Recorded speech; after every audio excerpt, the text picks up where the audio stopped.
Doctor Y.V. Mallareddy గారు అనంతపురంలో ఉన్న వర్షాధార ప్రాంతాల్లో ఉన్న రైతుల కోసం 50 సంవత్సరాలుగా నిరంతరం శ్రమపడుతున్న ఒక కార్యకర్త, కర్షకుడు, వ్యూహకర్త. ఆర్డిటి AF ఎకాలజీ సెంటర్ ద్వారా ఈ 50 సంవత్సరాల సుదీర్ఘ ప్రయాణంలో ఆయన అనుభవాలను, ఆలోచనలను, ఆశయాలను తెలుసుకునే ఒక అవకాశం మాకు దొరికింది ఈ చర్చల ద్వారా. ఇవి అందరికీ ప్రేరణనిస్తాయని నా ఆశ. మానవలోకానికి స్వాగతం, మా నవలోకానికి స్వాగతం, మా లోకానికి స్వాగతం. మల్లారెడ్డి గారితో మన చర్చ కొనసాగుతోంది. మల్లారెడ్డి గారు ఆయన చదువు పూర్తి చేసిన వెంటనే ఆర్డిటి సంస్థతోటి కలిసి పనిచేద్దామని ఒక నిర్ణయం తీసుకోవడం మూలంగా ఆయన బతుకు పయనం వేరే దిశలోకి నడిచిందని చెప్పచ్చు. అయితే 50 సంవత్సరాల అనుభవం ఈ అభివృద్ధి రంగంలో ఉన్నప్పటికీ కూడా అందులో 4-5 భాగాలు కూడా ఉన్నాయి. మొదటి భాగము ఆర్డిటి తోటి కలిసి పనిచేసిన సందర్భము. అప్పుడు ఆర్డిటి కూడా కొత్తగా ఏర్పాటై ఆర్డిటి కూడా చిన్న చిన్న బేబీ స్టెప్స్ నడుస్తున్న సందర్భంలో మల్లారెడ్డి గారు జాయిన్ అయ్యారు. తర్వాత రకరకాల అభివృద్ధి క్రమంలో రకరకాల అనుభవాలు ఎదురయ్యాయి. చాలా పెద్ద సంస్థగా ఆర్డిటి సంస్థ గుర్తింపు వచ్చింది. ఆ తర్వాత మల్లారెడ్డి గారు ecology centre, AF ecology centre establish చేసి దాన్ని కూడా ఒక స్థాయికి తీసుకొచ్చారు. ఈ ప్రయాణాన్ని అంతా తెలుసుకునే ప్రయత్నం చేద్దాం.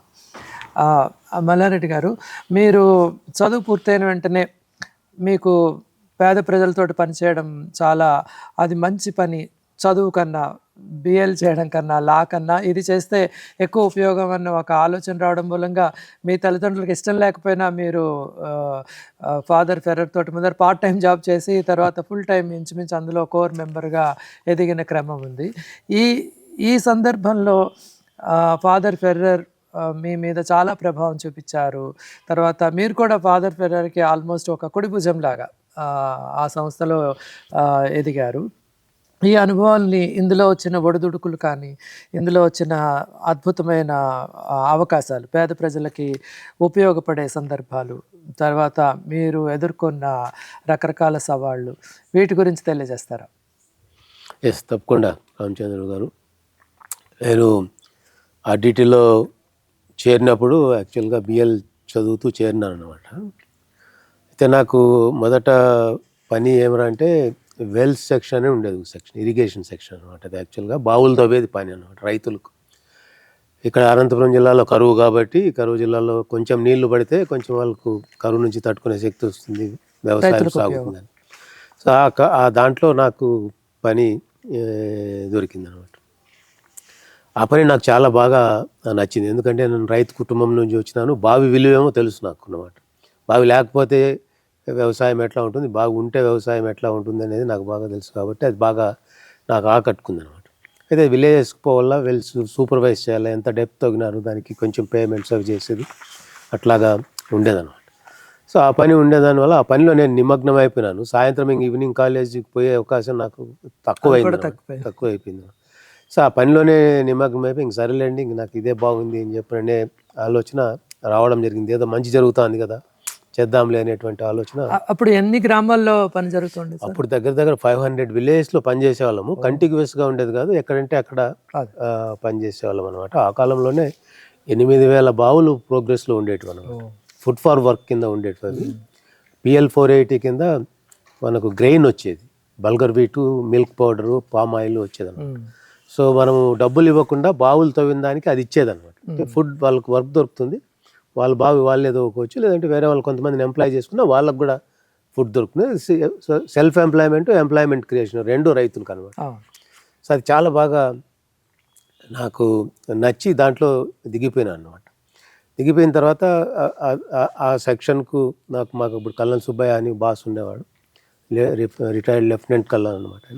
చాలా మంచి అడ్మినిస్ట్రేటర్, బాగా స్ట్రాటజిక్గా చాలా బాగా మేనేజ్ చేయగలుగుతాడు అనమాట.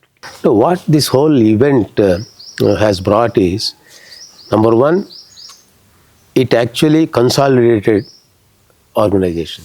And there were people who were solidly behind it, and staff really were there behind it, and so on.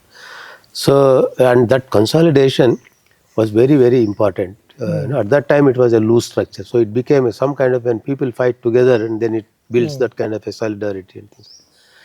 The second thing that was very important was it gave a very strong signal to the people that it is a strong organization, it will fight. People cannot be bullied. I mean, Father Ferrer cannot be bullied.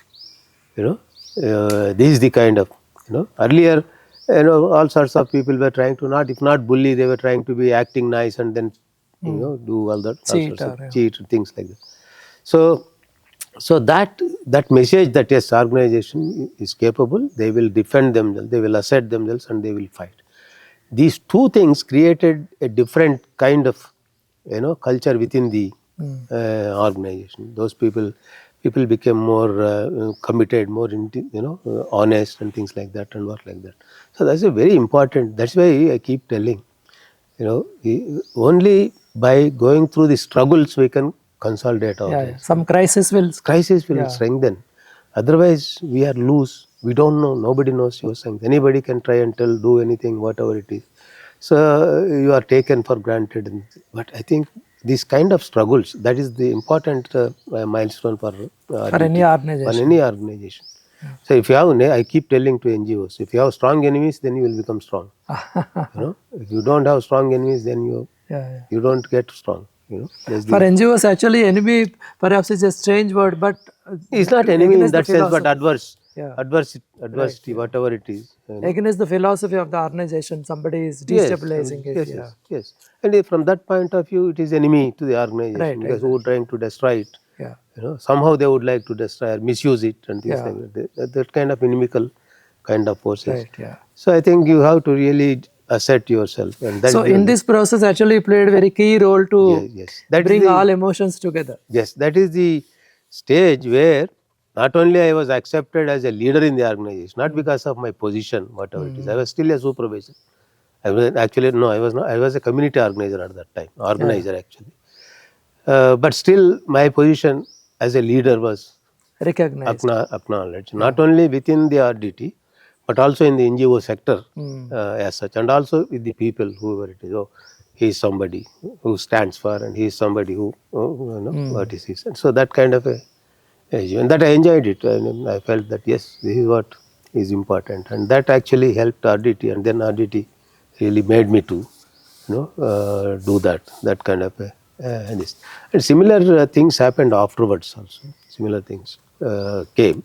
Different types of reasons, not necessarily somebody wanting to overthrow Father Ferrer like what it is, but others wanting to bargain and get more. And then sometimes, what happened one time, ActionAid was funded us 20 years in 1980. 1991, they wanted to withdraw actually. They only fund normally 10 years ActionAid, but they funded RDT 20 years. Then they wanted to withdraw, so they gave us enough notice and then phase out plan and all. So at that time we had to remove a lot of staff because you don't have a project, then they don't understand all that, and they were working many teachers at that time in the schools, supplementary teachers, not actually full-time teachers, supplementary school teachers. So they said, no, you cannot remove us, we are living on that, and which is justified from their point of view, their demand is justified. But then here you don't have a project, then you cannot pay. That is the unique, unfortunate situation of an NGO. So over 300 teachers we had to remove because, and that was a big issue. Then also they also tried all sorts of things, but then we were trying to convince them how it was, what it is, how NGOs function. But normally they don't understand all that. They were all educated 9th class, 10th class, intermediate in the villages, and then they were trying to teach. They want employment. That is as simple as that. So then we had to really retrench them and things like that. But we paid them decently, whatever it is. We bargained with ActionAid and got some kind of a help to pay. At those days, actually, 2 months' salary per year of service we paid them, and then we smoothly closed the matter of. So like that, those issues came, and those issues actually helped RDT to gain its identity, make people feel that yes, this is an organization. No, it is strong. And Father Ferrer always used to, we have to be a very strong, dynamic organization. These are the two words that he used to always say. So I think Father's dream came through these kind of struggles. That is how it was built. That was a phase very important phase where RDT earlier it was used only as Ferrer office. With these kind of struggles, when people started participating in not only in development work and also in consolidating the organization, then it started beginning, it started to gain RDT as a name instead of Ferrer office. Otherwise it was Ferrer office, everybody Ferrer office, like that. So it gained a kind of a Stature and assertiveness, assertiveness and things like that. So I think then of course it had already been, Father Ferrer was very well known social worker across the country actually, both for reasons of Maharashtra problems and also the kind of work, kind of problems he faced and things like that. ఇప్పుడు మనకి ఆర్డిటీలో రకరకాల సమస్యలు ఎదుర్కొన్నాక ఆ సమస్యల ఆధారంగానే అది శక్తివంతంగా తయారైంది. అందులో మీరు కూడా ఒక సంస్థాగతమైన ఏర్పాట్లలో ఆ పద్ధతుల్లో ఒక రకమైన నిర్దిష్టమైన దిశ చూపించగల ఒక నాయకుడిగా కూడా మీరు ఎదిగారని చెప్పారు. అయితే మీరు ఆర్డిటీ సంస్థలో కమ్యూనిటీ ఆర్గనైజర్గా మొదలుపెట్టాక రకరకాల స్థాయికి వెళ్ళాక కొన్ని సంవత్సరాలు పోయాక ఇంకా ఇకాలజీ సెంటర్ని కూడా మీరు ఏర్పాటు చేశారు. ఈ ఆలోచన ఎలా వచ్చింది? తర్వాత ఇకాలజీ సెంటర్లో ఏ రకమైన మార్పులు మీరు చూశారు? ఏ రకమైన ప్రగతికి మీరు దోహదపడ్డారు? ఆర్డిటీలో ఉన్నప్పుడు ఏమైందంటే ఒక బలమైన సంస్థగా ఆర్డిటీ ఎదిగిందనమాట. ఆ విధంగా ఒక సంస్థ బలంగా ఎదగడానికి ముఖ్యంగా ఒక ఫ్యాక్టర్ మనం గమనించాల్సిందంటే, మిసెస్ ఫెర్రర్ ఆర్గనైజేషన్ స్ట్రెంగ్థెన్ చేయాలా, సిస్టమ్ స్ట్రెంగ్థెన్ చేయాలా, మనం మేనేజ్మెంట్లో కొన్ని ప్రొసీజర్స్ ప్రాసెసెస్ ఇవన్నీ ఉండాలా అనే ఆలోచన చేసే దాంట్లో she is very good in that. So always ఆ కమ్యూనిటీ హెల్త్ సెక్టర్ అని ఉండేది. ఆ హెల్త్ చాలా నీట్గా బ్రిక్స్ అమర్చినట్లు అమర్చుకొని చేసుకుంటూ వచ్చేదన్నమాట. ఎవరు దాంట్లో ఇంటర్ఫియర్ అయ్యేవాళ్ళు కాదు. అంతగా అట్లాగా ఆ విధంగా పద్ధతి. She has that kind of A mind set. Father ఎట్లంటే ఫాదర్ ఈజ్ ఎ విజనరీ. ఆయనకు డ్రీమ్స్ ఉన్నాయి. ఆ డ్రీమ్స్ ఏమో చెప్తాడు, ఇది ఇట్లా ఉండాలి, అది ఇట్లే బాగుంటుంది అని చెప్పండి. He makes others also to dream and he inspires people. But actually organisation బాగా అక్కడ ఒక బలమైన సంస్థగా ఇంటర్నల్ ప్రాసెసెస్ను, ఇంటర్నల్ స్ట్రెంగ్స్ను అదంతా కూడా బిల్డ్ చేయడంలో మిసెస్ ఫెర్రర్ చాలా చొరవ తీసుకుందనమాట. నాకు ఆ యాప్టిట్యూడ్ ఉంది. నేను కూడా హ్యూమన్ రిసోర్సెస్ పైన ఎక్కువ దృష్టి పెట్టడం అనేది నాకు ముందు నుంచి ఉన్నటువంటి ఇదనమాట. అప్పటికే నేను 6 months ట్రైనింగ్ కోర్స్ ఉండేది. ట్రైనర్గా human resources training, not technical trainings. అట్లా ట్రైనింగ్ సర్చ్ అనే ఒక ఆర్గనైజేషన్ ఉంటుంది బెంగళూరులో. దాని పేరే సర్చ్ అనమాట. సో అది ఆయన founded by one of the John Staley అని బ్రిటిషర్స్ అనమాట. Development work, development think, people in development అని ఆయన బుక్ రాసిన, మీరు చూడొచ్చు దాన్ని. చాలా బాగుంటుంది. How to build staff, attitudes, beliefs, వాళ్ళ అప్రోచ్ ఎట్లా బిల్డ్ చేయాలి, పార్టిసిపేటరీ డెవలప్మెంట్కి ఎట్లా స్టాఫ్ను తయారు చేయాలనే దానిపైన ఆ ట్రైనింగ్ సెంటర్ వర్క్ చేసింది అనమాట. ఆయన రాసిన బుక్ పీపుల్ ఇన్ డెవలప్మెంట్, ఇప్పుడు కూడా దొరుకుతుంది, మీరు చూడొచ్చు, బాగుంది. సో అట్లా అక్కడ నేను 6 months ట్రైనర్స్ ట్రైనింగ్ అని ఆయన training also both in field also there also. It's not indoor training but some conceptual input there, practice here and then go back and then like that 6 months training అనమాట. So ఆ తర్వాత I went to MBA to studied MBA and I studied in human resources development and organizational development, both as specializations. So అది వచ్చి అది అయిపోయింది. నేను full time చేశారండి అక్కడ? అవును, full time. 6 months full time అక్కడ. 6 months ఫుల్ టైం అనమాట. 6 months ప్రాజెక్ట్ వర్క్ ఇక్కడే చేసినాను, ఆర్డిటీలోనే కేస్ స్టడీ లాగా చేసినాను అనమాట. అది ఎప్పుడు? 89-90 అనమాట. సో అప్పుడు వచ్చిన తర్వాత 89-90లో నేను తిరిగి వచ్చిన తర్వాత, that was when actually the whole NGO sector was going through some kind of an organizational development programmes. ఆర్గనైజేషన్స్లో ఇంటర్నల్ ఆర్గనైజేషనల్ సిస్టమ్స్ స్ట్రెంగ్థెన్ చేయాలా, పార్టిసిపేటరీ కైండ్ ఆఫ్ లీడర్షిప్ ఉండాలా, పార్టిసిపేటరీ మేనేజ్మెంట్ సిస్టమ్స్ ఉండాలా, people will have to begin to own the organization అనే concept అప్పుడు NGO సెక్టర్లోనే మొదలైంది అనమాట. So అది సర్చ్ ఆర్గనైజేషన్ అప్పుడు one of the first organizations who were facilitating this kind of developments. ఇంకా కొంతమంది ఇండియన్ ఇన్స్టిట్యూట్ ఆఫ్ మేనేజ్మెంట్ నుంచి కొంతమంది ప్రొఫెసర్స్, NGO ఇంక్లినేషన్ ఉండే వాళ్ళు కూడా ఫెసిలిటేట్ చేసేవాళ్ళు అనమాట. సో అప్పుడు యాక్చువల్గా ఒక ఆర్గనైజేషన్ డెవలప్మెంట్ ఆర్డిటీ కూడా చేస్తే బాగుంటుంది అనే ఐడియా డిస్కస్ చేయడం. నేను అప్పుడే వచ్చినాను ఇంగ్లాండ్ నుంచి, ఓడి కూడా స్పెషలైజేషన్ అయ్యి వచ్చినాను. ట్రైనర్గా మంచి పేరు, అప్పటికే నాకు చాలా మంచి పేరు ఉందన్నమాట. సో అప్పుడు యాక్చువల్గా మొదలుపెట్టినాం ఆర్డిటీ, ఆర్గనైజేషనల్ డెవలప్మెంట్ అనే దానిపైన ప్రత్యేకమైన దృష్టి పెట్టి పనిచేయడం జరిగింది. With Father Ferrer's ideas and what he wants and all that, and then Mrs. Ferrer's acumen for building this kind of system. My conceptual understanding on HR, really we did a మంచి combination అన్ని wonderful combination. Is a real convergence of different strengths, and that made actually a very strong combination. Tell the wonderful organization in RDT we built at that time. I think it took 6-7 years. పట్టింది బాగా.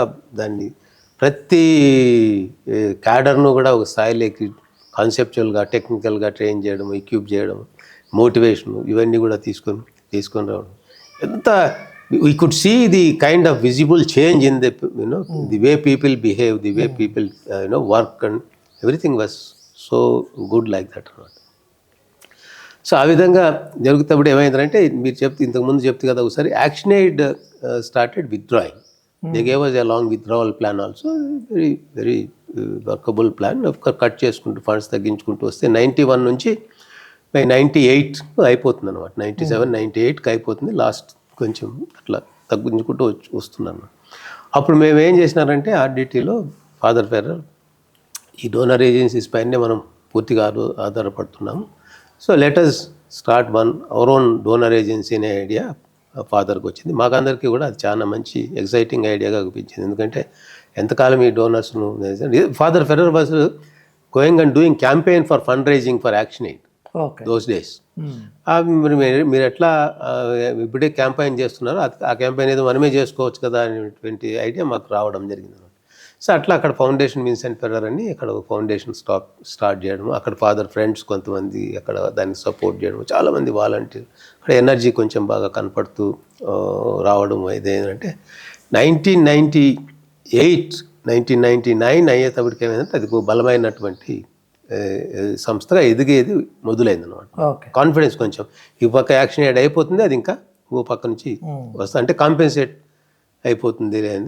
అది actually it started performing much better than what we had visualise, because he was very big fame in Spain అనమాట.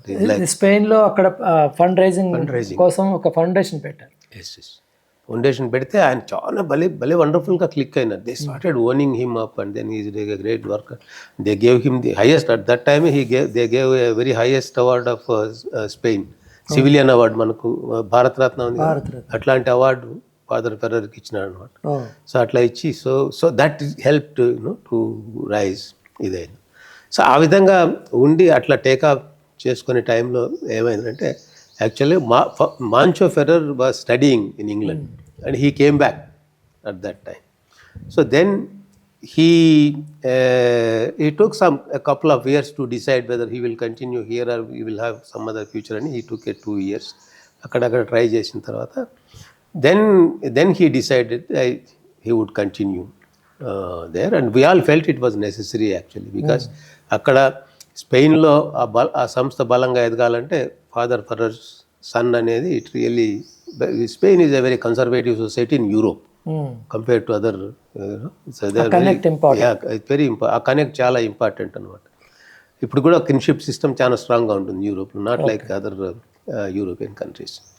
So అట్లాగా వచ్చినప్పుడు so Moncho Ferrer decided to continue Father Ferrer's work here అనేది. Mrs Ferrer continue చేస్తున్నారు యాక్చువల్గా. అప్పుడు కూడా Mrs Ferrer joint leadership ఉన్నింది అనమాట. సో ఇన్ఫార్మల్గా నేను సీనియర్ పొజిషన్లో ఉన్నాను. సో ఆయన మాంచో ఫెర్రర్ అక్కడ డిసైడ్ చేసుకున్న దానివల్ల ఏమైందంటే, మేము then we came to some understanding ఏంటంటే దిర్ ఈజ్ ఎన్ యాక్షన్ ఫ్రెటర్న ఇది ఒక ట్రస్ట్ ఉంది కదా, దెన్ మనం ఇక్కడ నలుగురం ఒక చోట ఉండి చేసేకంటే ఇంకొక ఆర్గనైజేషన్ మీరు అట్లేదాన్ని అటానమస్గా ఫంక్షన్ అయితే చేసుకోవచ్చు కదా అని చెప్పి ఒక ఆలోచన ఫాదర్ ఫెర్రర్కి వచ్చింది. Father said this is the idea, why don't you build your own organization. You use Action Fraterna for it, and then he also said we will provide you with support with whatever infrastructure support is needed. We will provide, but you raise your own funds for programs. But basic infrastructure support we will provide. So that is how actually in '99 they began to build this center. RDT bought the land. RDT financed for it. Father Ferrer only financed for it. He gave me full freedom to design my center. Normally he doesn't give that kind of freedom, but he gave me and he said, okay, you have a dream, so you build that. And then he said, so that is how actually I had a passion for rain-fed farming. Rain-fed farmers, drought-prone farmers are my passion. So then my idea was here to make it a center for rain-fed farmers, and also a center for NGOs. Right. My dream was that it has to be some kind of a hub for NGOs. Then it has to specialize in rain-fed farming and farmers. So that is the idea. So Father provided that kind of a support initially to take up. So when we came here, ఇది 1998లో 2000 actually we came here 2002 January 2nd వచ్చినాం అన్నమాట. ఈ క్యాంపస్లో build అయిపోయి అప్పటికే కొంచెం action ఫ్రెటర్న్ అనేది సపరేట్గా సెమీ అటానమస్గా పనిచేస్తూ ఉండింది అక్కడ ఆర్డిటీలోనే 1 year 2 years అట్లాగా పనిచేసింది. తర్వాత ఇక్కడ సెంటర్ కన్స్ట్రక్షన్ కాగానే దెన్ టోటలీ దీన్ని ఒక సెపరేట్ ట్రస్ట్ లాగా రిజిస్టర్ చేశారు. It was already existing. Registered trust was existing. And the ecology sector programmes were funded by were managed by Action Fraterna Ecology Center, but under the banner of RDT. Legally it was Action Fraterna, but the brand was RDT అన్నమాట. So అట్లాగా now it came out of that shadow. So it just came out of that. RDT was still there. RDT was still getting funds from FEF, was giving funds to RDT. అది స్పెయిన్లో ఉన్న foundation ఇచ్చేది. Action aid ఇట్లా కొంచెం last funds ఏమి ఉన్నాయో వాళ్ళు కూడా అట్లాగే ఇచ్చేవాళ్ళు. Whatever small donors were there also, RDT was there. But Foundation Vincent Ferrer in Spain became a main donor for RDT. Then there was this Action Fraterna Ecology Center, which was actually at that time funded by Bread for the World and ICCO organization in Dutch. So ఆ రెండు fund చేసేటివి. Ecology సెక్టర్కి నేను హెడ్గా డైరెక్టర్గా ఉండేవాడిని. దానికి funding వచ్చి నేను చాలా ఏళ్ళుగా దాని వాళ్ళతో నేనే డీల్ చేస్తుండేవాను అక్కడ కూడా. సో కాబట్టి you take your setup from here along with the staff also, agenda everything also you can take అని చెప్పని చెప్తే బయట రావడం జరిగింది. అప్పుడు అట్లా ఆ విధంగా ఎకాలజీ సెంటర్కి రావడం జరిగింది. నాకు కూడా అది ఒక రకంగా మంచిది అనిపించింది. ఎందుకంటే we are there actually four leaders in one organisation is waste of our human resource also. Father Ferrer is there, Mrs. Ferrer is there, Mancho Ferrer is there, and myself. And then it is necessary for the survival, for the future sustainability of the organization. Mancho Ferrer is very much needed. This was our collective decision that he should be the, because that is very, for NGOs is very important. People will have to see that there is a succession. When there is no succession, then leadership continue కాకపోతే staff uncertainty ఉంటుంది, ప్రజలకు కూడా uncertainty ఉంటుంది, అట్లాగా ఉంటుంది. So that is what we wanted to build that kind of a security. So that is how we started. I came here, and then see, as far as programs and whatever it is concerned, I had total, there also I had that kind of a freedom. Father Ferrer always, he only told me, see, for my dream for ecology sector is this, Malla Reddy, I want to see Anantapur district as a garden. Green garden. Anantapur farmers will have to produce enough to feed all Anantapur population and more. That is how we have to. This is what he kept on telling whenever he came to our staff meetings. He said, yes, we have to produce. Farmers have to be self-reliant, and they have to, in spite of droughts, they must be able to live. These are the kind of, and this is what actually inspired me. And coming from a farming family, I know what words he meant. I really felt the need for that and so on. So that is why when I came here, then the watershed development programs, passion అనమాట. ఆ కాలంలో ప్రతి ఒక్కరి watershed development చేస్తున్నారంటే that is doing a wonderful work అన్నట్లు అనమాట. So then I started building this center, and then of course when you come out, then you will have naturally some kind of challenges at that time. Yeah. The biggest challenge for me was actually to project somebody outside RDT was a very big challenge. Yes. Because I was very deep rooted. Even now I have some problems. Not only at that time, even now I have some kind of a problem with that. So that was a very big Creating your own identity. creating my own identity and also organizational identity outside RDT. ఎంతకాలం RDT కింద ఉన్నప్పుడు బయటకు వచ్చాక బయటకు వచ్చిన తర్వాత that is దాని గుర్తింపు ఎలా ఉంటుంది? దాని గుర్తింపు దాన్ని. So I had to really struggle. Initially I think it took some 3-4 years actually to create some kind of identity for action pattern outside RDT. That was but still I think that was a struggle, and then we had to build a different culture here. Each one is different. Father Ferrer is different, Mrs. Ferrer is different, Mancho Ferrer is, I am different. So, and as long as Father Ferrer was leader, then I follow him and I value that and all that. But when I sit in that chair, then you have to establish I have to establish my own way of doing things and things.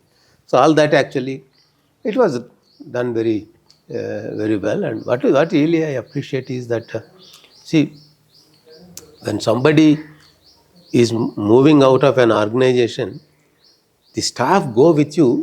Particularly leaving an organization like RDT is not very easy. Correct. RDT is a secure organization. RDT is, is there, as a one can see that it's sustainable and all that.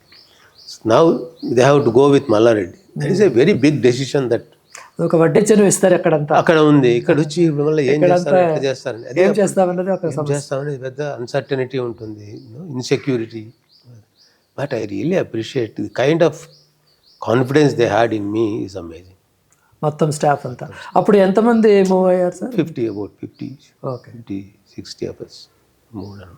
All of them, whatever was there, whatever we were working in this project area, all ecology staff working in the project area that I decided, they all came. That was really amazing. I also had some doubts. వీళ్ళెందుకు feel కావాలి, వాళ్ళు ఎందుకు నాతో రావాలా, వాళ్ళకి అక్కడ బాగా ఉంది కదా అంత, నాతో ఎందుకు రావాలా అని. సో నేను when I tried to explain, sir, we will build this organization in my own way, I tried to create confidence in them, and they all believed. That is what actually surprised me also. For me, when I came here to Ecology Center, I really wanted to specialize in rain-fed agriculture and making it viable. This was my very, very important agenda. The second agenda is that it has to become a hub. It has to become a hub for development, not only for NGOs, some kind of a development hub. Although even government also can interact with us, and other NGOs also can interact, and then this has to become a center of that sort. That was my dream, and I have to have a nice canteen, good hospitable people there, and I had all that kind of dream. So I think they all more or less now they are achieved. Yeah, more or less I feel that they are achieved. So with the rain-fed farming, actually, I don't know if you remember 1980, 98, 99, 2000. So one of the worst periods when the farmer suicide started. First suicide in the next village here, Chiyadoni village, like ikkade jarigindi annamata. So akkada chaala serious crisis, agriculture serious crisis lo undadam. Borewells ఎండిపోతే ఇంక వాడు ఆత్మహత్య చేసుకునే తప్పితే వేరే మార్గం లేకపోవడం, అట్లాగా అప్పుల పాలైపోవడం. బోర్వెల్ ఒకటి ఎండిపోతే ఇంకో బోర్వెల్ పక్కన బోర్వెల్, ఆ విధంగా 10 బోర్లు, 20 బోర్లు, 30 బోర్లు వేసిన వాళ్ళు, 100 బోర్లు వేసిన వాళ్ళు కూడా ఉన్నారు. కడానే నీళ్లు పడక ఆత్మహత్య, ఇట్లాంటి పరిస్థితి, అంత డీప్ క్రైసిస్ ఉందన్నమాట.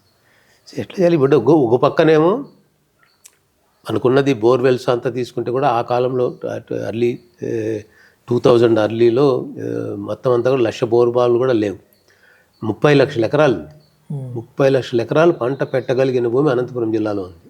ఫారెస్ట్ మిగతా అన్నీ తీసేస్తే 30 లక్షల్లో నీళ్లు వారేది ఒక 2 లక్షల ఎకరాలు, 2.5 లక్షల ఎకరాలు మాత్రమే ఉంటుంది. అట్లాగా ఉన్నప్పుడు ఎట్లా ఈ 27-28 లక్షల ఎకరాల్లో పంట రాకపోతే ఈ 2.5 లక్షల ఎకరాలు ఎంతమందిని సాకుతుంది? దీన్ని ఏం చేయాలా? సో ఈ వాటర్ షెడ్ డెవలప్మెంట్ అనేది నాకు ఒక రకమైన సొల్యూషన్గా అగుపించింది అనమాట. అయితే అప్పుడు కూడా నాకైతే I'm very clear in what I know అందుకోసమే నేను my expression of watershed development, మిగతా అంతా దేశమంతా వాటర్ షెడ్ డెవలప్మెంట్ని ఎట్లా ప్రొజెక్ట్ చేసేవాళ్ళు అంటే it is a panacea for all agricultural problems, employment అన్నిటికీ కూడా ఇదే ఒక సర్వరోగ నివారణి అనేట్టుగా ప్రొజెక్ట్ చేసేవాళ్ళు. మీరు కూడా వింటారు, ఎందుకంటే you're also in the field more or less around that time. అయితే నేనైతే డిఫరెంట్గా చెప్పేవాడిని. అందుకు even in central government meetings Yugandhar అట్లా వాళ్ళతో మాట్లాడితే కూడా నేను చెప్పాను, watershed development is only a necessary condition. It is not sufficient for achieving what we are wanting to achieve. But it is necessary. That is the fundamental measure. That first step. We will have to do that and build. On that we will have to build so many other things. So atlane actually watershed development. Actually we did a wonderful work in watershed development. Early 2000s. Late 90s and early 2000s. మీరు ఇంచుమించు ఎన్ని గ్రామాలు, ఎన్ని 100 విలేజ్లో at every time 100 గ్రామాలు work చేసేవాళ్ళం. 100 water is the largest watershed programme in the country by an NGO, not government. So by an NGO Myrada was doing another kind of watershed programme other than Myrada. Then అక్కడ రాజస్థాన్లో ఒక organisation ఏదో సేవా మందిర్ వాళ్ళు చేస్తున్నారు, చాలా చిన్న స్థాయిలో చేస్తున్నారు వాళ్ళు. అదే లార్జెస్ట్ చాలా పెద్ద ప్రోగ్రామ్ అనమాట. So Bread for the World, eco రెండు బాగా సపోర్ట్ చేసినాయి. వాళ్ళకి ముందు నుంచి నాకు వాళ్ళకి మంచి సంబంధాలు కూడా ఉన్నాయి. సో దానివల్ల బాగా సపోర్ట్. మీకు గవర్నమెంట్ ఫండింగ్, తర్వాత నాబార్డ్ ఫండింగ్, తర్వాత ఇంటర్నేషనల్ డోనర్స్ కూడా మీకు ఈ ఎజెండాలో సపోర్ట్ చేశారు. It started with international donors actually with Bread for the World and eco. Then actually thanks to mister Yugandhar, he came as rural development secretary in 1990. మధ్యలో వచ్చిన 91, 92 ఆ మధ్యలో సెక్రటరీగా అయినారు అతను. ఆయన అయినప్పుడు ఏంటంటే he had passion for watershed development. 1994లో హనుమంతరావు గైడ్ లైన్స్ తీసుకురావడానికి ఆయనే ఈ కమిటీ వేయడం, ఆ గైడ్ లైన్స్ తీసుకొని రావడం. ఆ కమిటీ వాళ్ళు వచ్చి హనుమంతరావు వాళ్ళు మన ప్రోగ్రామ్ స్టడీ చేసినారు. అప్పుడు అన్నా హజారేది స్టడీ చేసినారు, మైరాడాది స్టడీ చేసినారు. ఇవన్నీ స్టడీ చేసిన తర్వాతనే వాటర్ షెడ్ గైడ్ లైన్స్ అనేది తయారు కావడం అనేది జరిగింది. So we contributed to those guidelines. We were already running a participatory watershed programme at that time. So అది అట్లాగా కావడము, దాన్ని మనం బాగా ఎఫెక్టివ్గా సిస్టమ్స్ బిల్డప్ చేయడం, అదంతా కూడా చాలా చక్కగా మాకు ఎక్సలెంట్ టీం ఉండేది. నాకు అప్పుడు బాగా very senior government retired people ఉండేవాళ్ళను, చాలా మంచి కమిటెడ్ పీపుల్, చాలా exceptional people in the government. వాళ్ళు knowledge is also exceptional, integrity is also exceptional. So they really trained our people like anything. ఎంత స్ట్రాంగ్ వర్క్ ఫోర్స్ అంటే అంత strong work force అనమాట.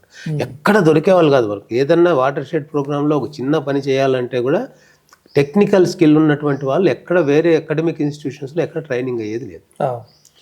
Rain water harvesting, control bonding అంటే ఇంజనీరింగ్లో అదేదో ఒక subject కూడా కాదు, ఒక పేపర్ కూడా కాదు. 4 ఏళ్ళు ఎవరు చదువులు, మీరు చదివినారు, మీకు తెలుసు. మీరు ఎంత చదువుకుంటారు దాంట్లో మీకు తెలుసు. మేము కూడా కాలేజీలో చదువుకోలేదు, తర్వాతనే తెలిసింది పనిచేసేది. సో అట్లా వీళ్ళు ఏంటంటే ఆ కాలంలోనే మా దగ్గర పనిచేసేవాడు అతను ఆంటోన్ రెడ్డి అని పనిచేసేవాడు.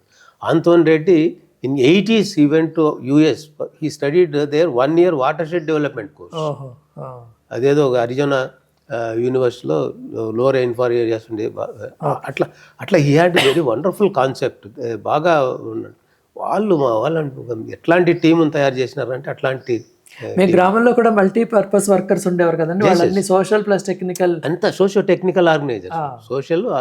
సో టెక్నికల్ పార్ట్ వాళ్ళు, సోషల్ పార్ట్ నేను. ఈ రెండు కాంబినేషన్, ఈ రెండు ట్రైనింగ్లో కూడా ఈ రెండు కాంబినేషన్. గ్రామ స్థాయిలో కూడా అలాంటి వర్కర్స్ కార్యకర్తలు కూడా అదే విధంగానే ఉండేవాళ్ళు అనమాట. సో వాళ్ళకు కూడా టెక్నికల్ కాన్సెప్చువల్గా ఉంటుంది, టెక్నికల్గా ఎక్కువ ఉంటుంది, తర్వాత ఆర్గనైజింగ్ స్కిల్స్ ఎక్కువ ఉంటుంది, మొబిలైజేషన్ స్కిల్సే ఎక్కువగా ఉంటాయి. సో అట్లాగా చేస్తూ వస్తే ఏమైందంటే బాగా వాటర్ షెడ్ డెవలప్మెంట్ బాగా జరిగితే చాలా మంచి ప్రోగ్రెస్ వచ్చింది ఆ విలేజెస్లో. గ్రౌండ్ వాటర్ బ్రహ్మాండంగా ఇంప్రూవ్ అయింది. తర్వాత అగ్రికల్చర్ బాగా, ఏరియా అండర్ ఇరిగేషన్ బాగా పెరిగిపోయింది. ఎంప్లాయ్మెంట్ అనేది కూడా చాలా బాగా, లైఫ్ స్టాక్ కూడా, పశు సంపద కూడా చాలా. మీరు చూసినారు కొన్ని some of the watershed, you have also seen some of them where మేకలు కానీ పశువులు అన్నీ బాగా అభివృద్ధి చెంది. 50 సంవత్సరాల సుదీర్ఘ అనుభవంలో మల్లారెడ్డి గారికి చాలా ఆలోచనలు, అనుభవాలు, అభిప్రాయాలు ఉన్నాయి. అందులో కొన్నిటిని మనతోటి ఇప్పుడు పంచుకున్నారు. ఇంకా చాలా విషయాలు మల్లారెడ్డి గారితోటి చర్చించాల్సిన అవసరం ఉంది. మనము మిగతా అంశాలని వచ్చే భాగంలో మాట్లాడుకుని మిగతా విషయాలు కూడా తెలుసుకుందాం.